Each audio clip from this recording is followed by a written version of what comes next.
Y 101.5 Costa Rica Radio. Así es, como usted lo decía en la lectura anterior, estas manifestaciones estallaron en el mes de mayo, específicamente por un par de decretos del gobierno de Orlando Hernández, que fueron considerados por los gremios de docentes y de médicos como un intento de privatizar tanto los servicios de salud como los servicios, o la educación propiamente ya en Honduras. Y pues esto hizo estallar estas manifestaciones que es importante destacar, es parte de una crisis que vive el país desde hace más de un año. Y justamente para eso vamos a ahondar el día de hoy acá en la revista. Me acompañan acá en esta set Eduardo Urbina, quien es activista político y también es estudiante universitario y se encuentra en nuestro país desde hace año y medio aproximadamente. Tuvo que venirse a Costa Rica, pues su vida corría peligro allá en Honduras. Y también nos acompaña José Manuel Núñez, quien es analista político y académico de la Universidad Nacional. Muchísimas gracias a ambos por acompañarnos. Me gustaría empezar con Eduardo para que pues nos cuente un poco, nos describa cómo está la situación allá en Honduras. Ya lo leía nuestra compañera Jennifer Vega. También hemos tenido la oportunidad de leer cables, información internacional sobre la situación allá. Ayer se reportaron 2 personas fallecidas, pero bueno, tienes contacto allá con amistades, familiares, compañeros de lucha, y nos gustaría tal vez que nos cuentes qué dicen allá en Honduras de la situación, de lo que está pasando con estas manifestaciones que empezaron en el mes de mayo. Buenos días. Bueno, buenos días. Primero que nada, César, agradecer el espacio, ¿verdad? A todo el equipo también. Bueno, ¿qué está pasando en este momento? Honduras, como bien lo mencionaban, desde el mes de mayo comenzó una crisis y una lucha de 2 gremios principalmente, del gremio de médicos y el gremio de docentes. Estos gremios comenzaron a aglutinar un poco más de población, se sumaron los estudiantes y se sumó la población en general, dando como resultado en la primera semana de la lucha de calle, pues la derogación en un primer momento de los 2 decretos. Sin embargo, no de los decretos de emergencia, que son decretos de emergencia que permiten hacer lo que el Estado quiera, lo que el Ejecutivo quiera, ya sea destituir docentes, destituir médicos, contrataciones irregulares, hacer reajustes salariales. Todo esto en función de todo el esquema neoliberal, de políticas neoliberales, políticas económicas en Honduras. Entonces, lo que hizo la gente fue salir a la calle a defender sus derechos, ¿no? A defender lo que tanto le ha costado. Entre ellos, pues, el Estatuto del Docente, que es una serie de leyes que protegen al docente como agremiado. De igual forma, la crisis fue avanzando. Hace más o menos 4 semanas se dio un conato de incendio en la embajada norteamericana, que estamos seguros que fueron personas ajenas a la movilización como tal, sino que fue una de las avanzadas del propio Estado para criminalizar la protesta social. De la mano con esto, pues, yo creo que no solamente tenemos un año en una crisis económica. Dentro de 7 días cumplimos 10 años de la crisis social y política más grande que ha habido el país, desde el golpe de Estado a José Manuel Zelaya Rosales en 2009. Bueno, la crisis siguió avanzando a tal punto que hace una semana, sumado a las protestas y a los actos de huelga de la plataforma en defensa de la educación pública y la salud, se sumaron los transportistas, que atravesaron sus unidades en los ejes carreteros más importantes del país, causando en ciertas localidades desabastecimiento de combustible. Sumado a la especulación, ¿verdad? Que todo el mundo decía, hay desabastecimiento. Entonces la gente se iba como loca a las gasolineras y causaron un verdadero desabastecimiento. Hace 3 días, que esto nos sucedió en el año 2017, después de las elecciones, el 2 de diciembre, para ser específicos, pues también la policía se va a huelga de fusiles caídos, como ellos la llamaron, ¿verdad? Y lanzaron un comunicado en el que decían que no se iban a prestar más a la represión, que iban a respetar los derechos humanos, que de ese acuerdo firmado el 5 de diciembre de 2017 se les había irrespetado, no habían cumplido con las condiciones que ellos estaban exigiendo, que eran mejoras salariales en un primer momento, mejoras laborales, respeto a los derechos humanos de ellos como institución, un cese al acoso laboral y al acoso sexual en contra de sus compañeras. Pero sabemos que en un Estado donde no existe un Estado de Derecho, valga la repetición de palabras, no puede dar garantías de nada, ¿no? Entonces, la policía, fuerzas especiales en específico, se fue a huelga. ayer por la mañana llegó el director nacional de la policía al cuartel general y fue expulsado a bala viva y con gas lacrimógeno por parte de sus mismos subalternos, ¿no? Luego los policías alzados se desplazaron en diferentes delegaciones, lanzando gas lacrimógeno para que salieran sus compañeros, obligándolos a salir. Sin embargo, la huelga no tomó grandes envergaduras, sino que se mantuvo en ciertas delegaciones, en Tegucigalpa y en ciertas localidades al interior del país, pero en otros lugares sí siguieron reprimiendo a la gente.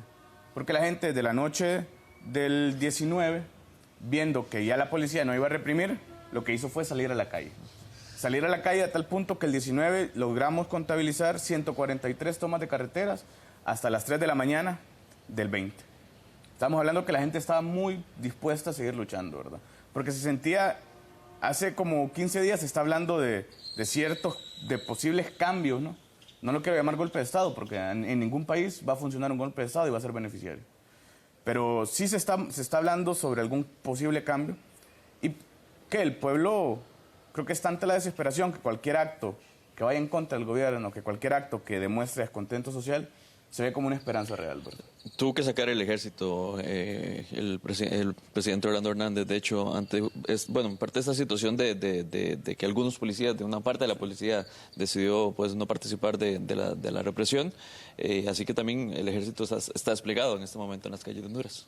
Bueno, el ejército está desplegado en las calles de Honduras básicamente desde 2009, pero ahora con mayor potestad del Ejecutivo, y la creación de la Policía Militar, que juega el papel básicamente de una Policía Nacional, pero obviamente con un entrenamiento militar, que no están capacitados para la convivencia día a día con el ciudadano, con el civil. Salieron a la calle y el resultado de esta acción del gobierno son 2 muertos en la noche de ayer.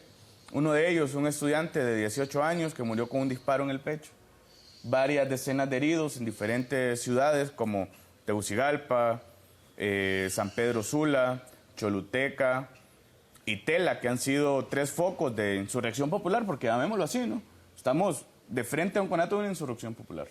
La población sigue volcada en las calles en este momento y se está hablando de que ya la policía llegó a ciertos acuerdos que ya los avisorábamos desde algunos sectores, pero que igual no nos agarra de sorpresa, ¿verdad? Ya vamos a ahondar, Eduardo Urbina, activista político, en las posibilidades de acuerdos o de algún cambio político, porque también parte de la protesta, una parte importante exige la salida de Juan Orlando Hernández. Nos gustaría retomar lo que decías al principio con don José Manuel Núñez, analista internacional, sobre el tema de la crisis en Honduras.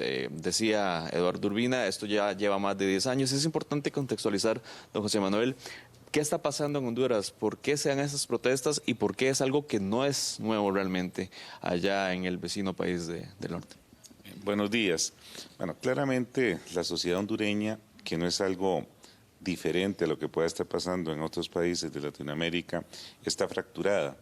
La fractura podríamos circunscribirla tal vez en el golpe de Estado o en la salida del gobierno de Zelaya en el 2009 o en la duda del resultado electoral del 2017 que generó igualmente mucho descontento. Entonces hay un tema de deslegitimidad que tienen las estructuras de poder que se están sosteniendo, sea cual sea el que lo acumule, porque está roto el pacto social en Honduras.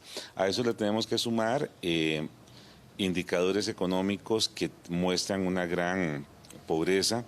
Es el país más pobre de Centroamérica, con necesidades básicas insatisfechas por un porcentaje muy alto de la población. Eso lleva entonces a que el grueso de la crisis de los migrantes, que ha tenido un gran impacto en el último año, sea fundamentalmente población hondureña, ¿verdad? A eso le tenemos que sumar el tema de la penetración del narcodinero, ya no solamente el lavado para impulsar actividades económicas, sino la forma en cómo ha penetrado fuertemente las estructuras de quienes ejercen poder, en el caso hondureño con vínculos específicos de personas muy cercanas al presidente Hernández, con vinculados y bueno, condenados penalmente en los Estados Unidos por el tema de narcotráfico. Entonces, todo este tipo de elementos son caldo de cultivo a lo que le tenemos que sumar, y con eso digo que la fotografía hondureña no es una fotografía diferente, de que la aplicación del estilo de desarrollo de ajuste estructural desde los 80s hoy están llevando a que haya enormes sectores de población con una enorme cantidad de frustraciones acumuladas. Y ese descontento, que en Francia son los chalecos amarillos, que en España se llaman diferente, que aquí se trataron de llamar los encachimbados, o sea, es lo que se refleja mucho también en la sociedad hondureña. Entonces tenemos una sociedad que está fracturada por confrontaciones que podemos circunscribir con la salida de Zelaya del gobierno en el 2009 o el resultado electoral del 2017, que todo eso es caldo de cultivo, una sociedad que tiene necesidades insatisfechas para gran parte de su población, una sociedad que está penetrada por el narcotráfico y que en la política está penetrada por dinero del narcotráfico. Entonces todo eso genera frustraciones y cualquier chispa puede convertirse en un gran incendio. De hecho, hay varias denuncias de corrupción para el gobierno de Juan Orlando Hernández.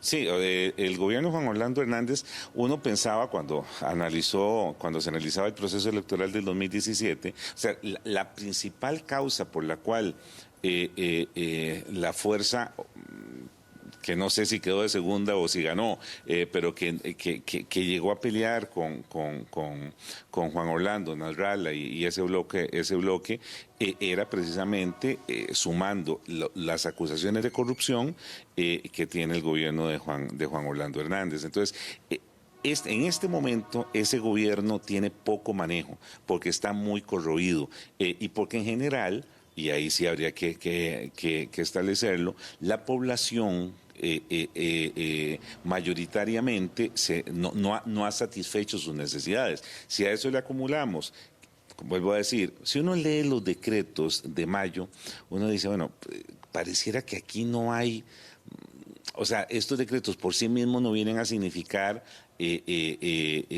algo tan impactante que lleve a que haya tanta agitación, pero son como la cereza en el pastel, o sea, es el cúmulo de condiciones que se van desarrollando a lo largo de los años lo que provoca que cualquier chispa genere ese incendio. Entonces yo creo que eso es lo que se tiene hoy en Honduras. Un gran incendio provocado por acumulación de frustraciones, por acumulación de fallidas políticas institucionales, por acumulación de corrupción, por penetración del narcotráfico, que lleva a tener, pues sí, una situación caótica como la que hoy se tiene. Ojo que el hecho de que la policía leía ahorita en la mañana, se calcula que un 20% de la policía está en paro en este momento. O sea, eso ya sumado a los transportistas que creo que resolvieron algo entre ayer y antier, los maestros, el sector de salud, hay una agitación muy grande en el país hondureño. Bien, cuestionamientos, Eduardo Urbina, activista político, estudiante universitario, cuestionamientos al modelo político, al resultado de las elecciones anteriores en las que Juan Orlando Hernández se proclamó presidente, cuestionamientos a la situación económica, a la forma en que vive la gente, cuestionamientos de carácter delictivo contra el gobierno de Orlando Hernández. Parece que son muchas cosas juntas en este momento lo que se está viendo en Honduras.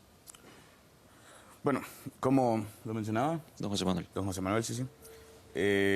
Ha sido crisis tras crisis, hemos pasado diferentes olas de movilización, diferentes olas de un malestar materializado en acciones. Yo creo que para delimitar un poco esas fracturas, en 2013 también se dio un fraude electoral, donde se fue una candidata, Xiomara Castro de Zelaya, que fue el primer encuentro electoral del Partido Libertad y Refundación, que también se hizo ese fraude, ¿verdad? Solo que en ese momento se actuó diferente desde la oposición, no se llegó a la confrontación ni se llegó a la lucha de calle. Luego en 2015 se dio el desfalco del Seguro Social, donde estamos hablando de más de 2.500 millones de dólares, de lempiras, que desaparecieron de las arcas públicas. Sumado a esto, las acusaciones de narcotráfico de personas cercanas al gobierno de Juan Orlando Hernández, y estamos hablando de estructuras internas de dirección del Partido Nacional de Honduras, que es el partido de gobierno. Tenemos a Tony Hernández, que es el hermano directo de Juan Orlando Hernández, detenido en Estados Unidos por vínculos con el narcotráfico y por narcotráfico, por hacer llegar droga a Estados Unidos. El caso de un alcalde apellido Urbina hace unas semanas, que fue absuelto, bueno, le dieron casa por cárcel, cuando a nuestros presos políticos lo primero que hacen es mandarlos a una cárcel de máxima seguridad. Ha habido un manejo del aparato jurídico como una herramienta de presión política de una forma nefasta. Entonces nosotros ya no creemos en la institucionalidad porque como tal no existe, ¿verdad? Tenemos unas compañeras diputadas, por ejemplo, acusadas y ya sentenciadas con una pena por decir X cosa en un medio de comunicación. Y esto que no ha entrado en vigencia el nuevo Código Penal, procesal penal, donde te limita el uso de redes sociales, donde te dice que si vos decís algo en contra de un funcionario público, te pueden dar de 5 a 10 años de cárcel, donde, por ejemplo, el aborto fue elevada la condena, cuando a la malversación de fondos le bajaron la condena, cuando al narcotráfico le bajaron la condena. Ingresaron el delito de terrorismo, que en algún momento fue planteado en contra de las estructuras criminales, hablando de Mara Salvatrucha y Mara 18, pero sabemos que el delito como tal tiene una connotación política. Entonces se han estado haciendo cambios a nivel del aparato jurídico hondureño, preparando de cara a las protestas que se van a seguir dando, ¿verdad? Porque el malestar es tal que ya la gente, como lo decía hace poco un expresidente hondureño que también dejó mucho que desear, Pepe Lobo, que yo no sé las cifras, tampoco las voy a estar seguro de eso, pero me pareció bastante curioso. Dijo que el 80% de la población hondureña no desaprobaba a Juan Orlando Hernández, sino que lo odiaba.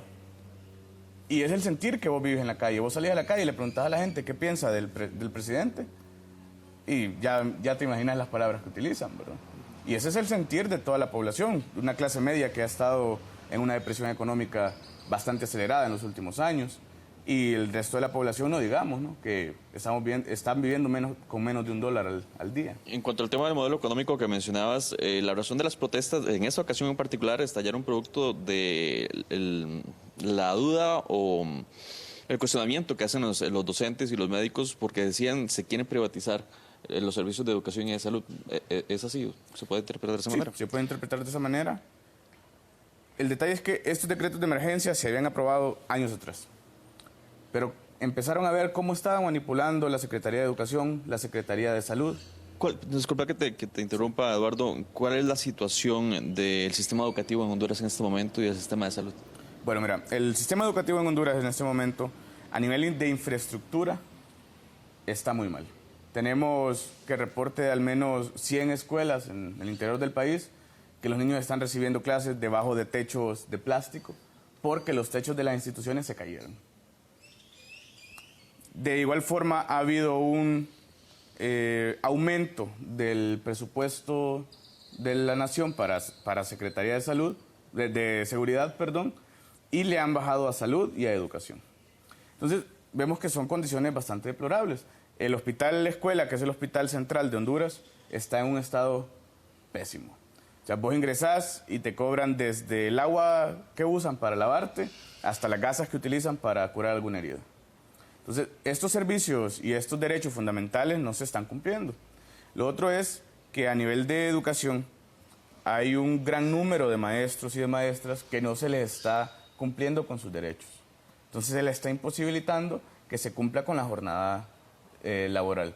Otra cosa que implementó el gobierno fue la jornada doble, que eso también vino a precarizar el trabajo tanto de los docentes como la estadía de los niños y de las niñas en los centros básicos, ¿verdad? Que eso se logró derogar con la primera derogación de los acuerdos, de los decretos, de emergencia. En este momento, la plataforma de defensa de la educación y de la salud en Honduras ha tenido un planteamiento bastante contundente. Ayer Ligia Ramos, que es una de las dirigentes, decía en conclusiones en CNN que su lucha o la lucha de la plataforma, si bien en un primer momento no era en contra o apelando a la salida de Juan Orlando Hernández, sino que en la defensa de esos dos derechos fundamentales, la consigna del pueblo es otra, ¿verdad? Y ahí es donde han habido choques y han habido diferencias con la plataforma y lo que está exigiendo el pueblo en la calle. Nos gustaría retomar ahorita, después de una pregunta que le quiero hacer a don José Manuel Eduardo, el tema de la oposición política y la situación de los disidentes allá en Honduras. Escuchábamos algunos argumentos o informaciones que nos daba Eduardo Urbina, activista político, don José Manuel. Una situación que parece grave. Aquí en la revista Costa Rica Noticias nos gusta hacer análisis de lo que está pasando en el mundo. Hemos hablado varias veces de lo que pasa en Venezuela, lo que pasa en Nicaragua. También hemos hablado de este caso de Honduras y de lo que pasa en México. También esta semana tuvimos un analista hablando de Colombia.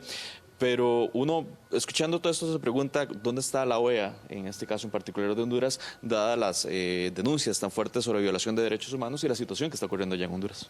Bueno, podríamos decir que es transversal la violación de derechos humanos por parte de gobiernos autoritarios.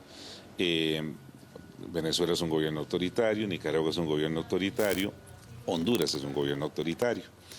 Pero digamos que lo que podríamos decir que la diferencia por la no participación de la OEA vendría estando concentrada en el que tiene más complacencia en su violación de derechos humanos por parte del gobierno de los Estados Unidos y, digamos, lo que podríamos decir, la jerarquía dentro de la OEA. En ese sentido, Honduras empieza a ser un caso que no es tan relevante dentro de esa perspectiva, aunque sí es transversal. O sea, el gobierno autoritario en América Latina está teniendo como signo elementos represivos, elementos de violación de derechos humanos y viene siendo parte de este, podríamos decir, tejido social que está reaccionando frente a la insatisfacción de necesidades básicas, que es un poco la crisis del modelo neoliberal, podríamos ponerlo en esos términos, pero también frente a la ausencia de una agenda reivindicativa de economía de bien común o de economía para la gente y demás. Entonces, este tipo de cosas son el caldo de cultivo en el cual nos estamos desarrollando. Evidentemente, el caso hondureño es un caso que tiene, yo avisoro, estamos llegando ya al final de esta etapa de la historia. Me parece que Honduras va a tener que entrar a refundar con un nuevo pacto social. Me parece que la salida del presidente Hernández es inevitable en el corto plazo, es insostenible. O sea, bueno, yo no tenía ese dato de don Porfirio Lobo de que el 80% odia al presidente Hernández.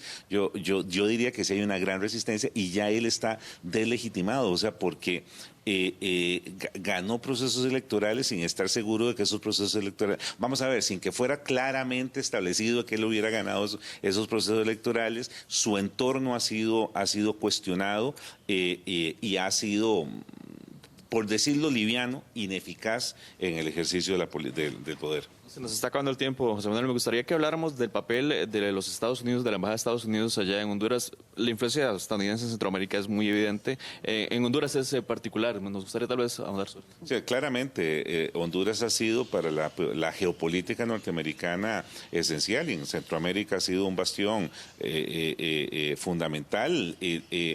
Antes del sandinismo en Nicaragua y evidentemente después del sandinismo en Nicaragua. Me parece que ha sido complaciente la política norteamericana. Lo que es más, leía ayer creo a la embajadora norteamericana en Honduras diciendo que pues creía que esto era una cuestión transitoria, que veía con buenos ojos la gestión del gobierno por pacificar las condiciones en las que se estaban y que creía que a muy corto plazo iban a estar superadas las condiciones de tensión. Puede ser que por vía de represión quede algo detenido, pero lo que sí es cierto es que hay un caldo de cultivo reiterado, recurrente en la sociedad hondureña que tiene que pasar por un proceso de refundación. Si en este momento la Embajada y el gobierno de Estados Unidos decidieran asumir una posición más crítica sobre el gobierno de Juan Orlando Hernández, ¿se podría mantener más tiempo o significaría ya la pérdida de un apoyo fundamental? Si los Estados Unidos no apoyan al presidente Hernández, yo no le doy un fin de semana, o sea, él simplemente se cae. O sea, él está sostenido por el ejército, por la policía que se mantiene fiel, ni siquiera diría que por el sector empresarial hondureño, no lo veo ahí, y por los Estados Unidos que de una u otra forma dicen, o sea, no podemos contaminar con todo lo que puede estar viviéndose alrededor. Bien, ya para ir concluyendo, Eduardo Urbina, activista político, estudiante universitario hondureño. Dos preguntas. ¿Cómo está la situación de la oposición allá en Honduras? Usted fue una parte de esa oposición, tuvo que venirse hace año y medio a Costa Rica ante una amenaza evidente a su vida por parte del gobierno hondureño. Y me gustaría hacerles pregunta, ¿cómo se encuentran en este momento? ¿Cuáles son las condiciones de las personas que han sido encarceladas? ¿Y cuál salida ve usted posible? ¿Cree posible que el gobierno de Juan Orlando Hernández salga a corto plazo o cómo lo mira? Bueno, yo creo que, como decía don José Manuel, la caída de Juan Orlando Hernández en este momento es inevitable.